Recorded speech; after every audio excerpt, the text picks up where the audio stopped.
In today's video, we'll talk about how Daniel Ricciardo taught Max Verstappen the most about being a great driver, and how Haas principal Gunther Steiner has offered the Honey Badger a career lifeline. It's interesting to see the current world champion lauding Danny Rick as a mentor. What's that all about? Well, watch the video to find out. Stay until the end to learn all about it. First up, Max and Daniel were teammates. We're sure that 99.9% of the folks watching this video right now know that the two used to be teammates for a very long time, and even if you're new to Formula One, chances are you've seen the pair drive together on Netflix's Drive to Survive. It sounds like forever ago, doesn't it? 2016 was just a whole different era for the sport. Mercedes was winning. They had a great car, yet that year, Lewis wasn't the one to bring it home for the guys. It was actually their other driver, Nico Rosberg. Red Bull was not winning, so there's that. And Ferrari was pretty much doing the same thing it does now, which is to make a solid car, have a great driver lineup, and then just pretty much screw everything up. But most importantly, back then, Daniel Ricciardo and Max Verstappen were teammates. Now, obviously, the partnership went on until the end of the 2018 season. But see, there was a major difference. Danny was a better driver than Max. Yes, he was also a lot older than the guy. Even so, he was Red Bull's #1 driver, not the Dutchman, and he finished the season 2 places ahead of Max. He was supposed to be the future world champion, but he made some terrible decisions regarding teams, and his inability to be a little worse compared to his teammates started his downward spiral. That, well, led to him not being on the grid the next season. Next up, Danny taught Max quite a lot about Formula One. Max needs no introduction. If you ask a random kid on your street who Max Verstappen is, chances are they'll know. He's at the top of the sport right now, and he just claimed his 2nd straight championship. He's been on another planet this season, absolutely unstoppable. The 25-year-old Dutch superstar won 6 of the past 7 races. That's just crazy. But as he reigns supreme over the grid, his father revealed who his son has learned the most from, and it's none other than our favorite Aussie, Daniel Ricciardo. The two were teammates for 3 seasons, and in the last season of their partnership, Max got the wood over the Aussie, finishing a whopping 79 points ahead of his teammate. However, over their 3 years together, Ricciardo scored more championship points, but only 5 more, and Max was a rookie for one of those seasons. Since Ricciardo departed the energy drink company, Verstappen has secured 24 Grand Prix victories, while the Aussie has nabbed just 1, Monza 21. What a good day. Yet, despite being on completely different paths, the impact that Ricciardo had on his former teammate was profound, according to Max's father, Jos Verstappen. Moving on, what did Jos say exactly? When talking about his son with the popular F1 publication, Jos stated, "I think maybe he learned the most from Daniel Ricciardo, a nice peer he got on very well with. Max was a young guy then, and Ricciardo was good at qualifying beasts. Unfortunately, those days are long gone. The Aussie has faced just so many issues since joining McLaren. He hasn't been able to replicate his dominance in Red Bull." According to Jos, though, there's a reason for that. He believes that the setup of Red Bull suits Ricciardo's style more, and it allowed him to remain near the front of the grid. He thinks the car suited the bloke well, while his new car just doesn't suit him, and it makes sense. Because let's be honest, did anyone ever doubt Danny's talents? We all know how awesome of a driver the guy is. He just made some terrible career mistakes. Even if he was to race in Max's shadow, maybe even then, he could have still won at least 1 world championship, as Rosberg did with Mercedes. And then the guy definitely had a hot take. He stated that the young guards adapt more easily. "You shouldn't move an old tree," he stated, talking about the 33-year-old's move to Renault and then McLaren. Well, we don't know about you folks, but it seems like Alonso is proving Jos quite wrong. He'll be staying in the sport for at least another couple of years, and he's frickin' 41 years old. Lastly, what does Ricciardo's future look like? We get this question a lot. At first, things weren't as clear, but now we have some bad news. Ricciardo will sit out the 2023 season after his McLaren contract was cut short with the team. He's being replaced by compatriot Oscar Piastri. He could have gone to Alpine, but some folks on the team have sour taste in their mouths because he left them high and dry for McLaren, so that wasn't an option. But anyway, Alpine took Pierre Gasly. That meant that a seat at AlphaTauri was open, but they opted for Nick De Vries. Now we have 2 spots left, Haas and Williams. Williams is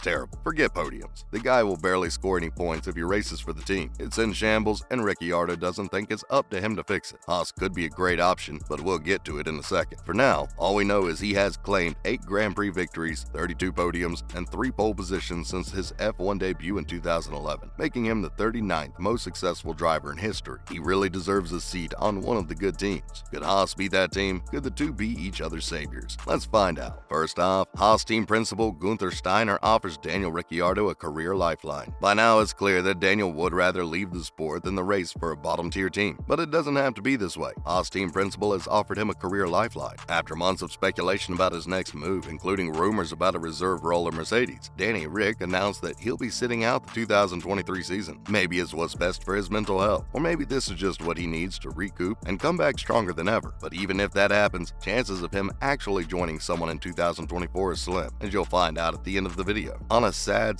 day for the sport, Ricciardo told reporters after the Japanese Grand Prix that he won't be on the grid next season. However, Steiner has hinted that Haas, who's yet to renew its contract with German prodigy Mick, would consider signing Daniel if he picked up the phone and called them. Wow, sounds easy. Unfortunately, Daniel would rather take a sabbatical than drive for Haas. Steiner reiterated that this opportunity only exists if he gets a call from the Aussie. The team principal does not intend to chase after the guy. Let's talk about what else the Haas boss said. Steiner is just as confused about the whole thing as the rest of us. He stated that, according to him, Daniel is a fantastic driver, absolutely amazing. And just like us, he doesn't know how he ended up in the situation that he's in. It's shocking for him to see that someone went from being a race winner to someone without a job in a matter of a few seasons. But he thinks that if Daniel races for Haas, it'll be darn good for the team. Last month, Steiner said that Schumacher has a 50-50 chance of remaining on the team. See, he's an excellent driver. He really is. But he cost the team way too much in damages. And well, Haas doesn't have that kind of money. Here's where the problem is. F1's only American team would be happy to have him. And since Daniel is well known in the country, it'll be good for their popularity too. But Daniel himself doesn't want Haas. While the 33-year-old himself admitted that it's good to stay active, he also claimed that his preferred option would be to be behind the wheel of a car that allowed him to add to his 8 victories. We still have some time left. Maybe Daniel will come to his senses, because from where we're sitting, 2024 doesn't look easy for him either. Here's why. Finishing up, Daniel may be a little too optimistic about a seat in 2024. Alright, the guy had no option for 23. We understand. He's placing all his bets on 24, but even then, there won't be any spots for him. Let's look at the teams he'd like to go to and why he can't really go there. First, there's Red Bull. He left them publicly for Renault, and it was an embarrassing moment for Horner. Plus, they've got a mega contract with Max, and Chico is playing the perfect wingman. Then there's Ferrari. Well, again, they have a great thing going on with Leclerc and Sainz. They wouldn't want to ruin that. Mercedes? No. Russell is their rising star, and Hamilton is far from retirement. Aston Martin? No. They literally chose a 41-year-old over him. Oh, and since Lance's dad owns the team, he's not going anywhere either. Alpine? Nope, there's history. AlphaTauri? Nope, it's owned by Red Bull. That leaves us with Haas, McLaren, Williams, and Sauber. One team he's being kicked out of, and the other 3 aren't good, period. So having a seat in 2024 also seems like a distant dream. That's a wrap for this video. Do you guys think Daniel will go to Haas? Let us know in the comments below. Make sure to give this video a thumbs up and subscribe for more videos like this. See you in the next one.